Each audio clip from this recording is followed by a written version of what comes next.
राजा हाथी राजा कहाँ चलला, सोड़ हिला के कहाँ चलला। हाथी राजा कहाँ चलला, सोड़ हिला के कहाँ चलला।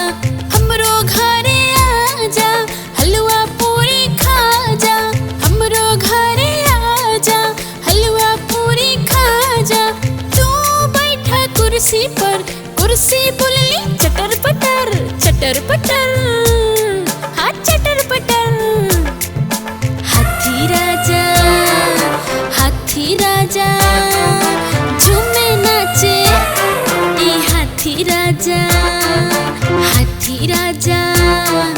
हाथी राजा झूमे नाचे ई हाथी राजा। हाथी राजा कहाँ चलला, सोड़ हिला के कहाँ चलला। हाथी राजा कहाँ चलला, सोड़ हिला के कहाँ चलला। हमरो घरे आजा, हलवा पूरी खा जा। हमरो घरे आजा, हलवा पूरी खा जा। तू बैठा कुर्सी पर, कुर्सी बुलली चटर पटर चटर पटर, हाँ चटर पटर। हाथी राजा झूमे नाचे ई हाथी राजा।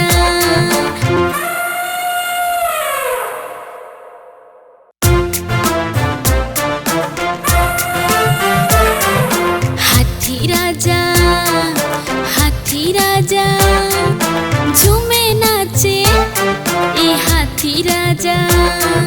हाथी राजा कहाँ चलला, सोड़ हिला के कहाँ चलला।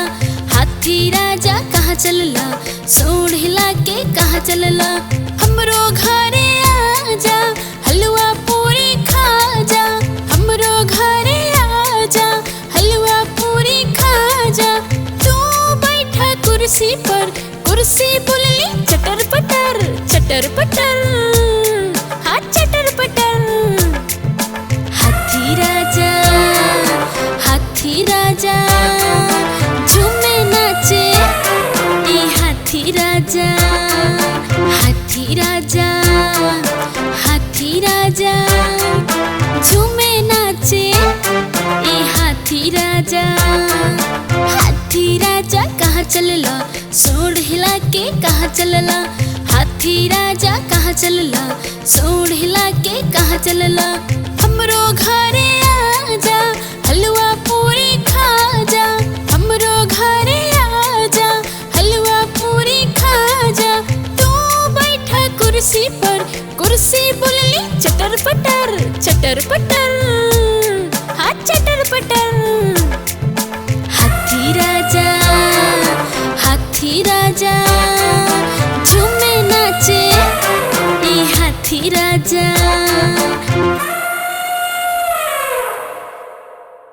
प्लीज लाइक करी, शेयर करी, सब्सक्राइब करी, लाल कलर के बटन के दबावल ना भूली। रिया भोजपुरी।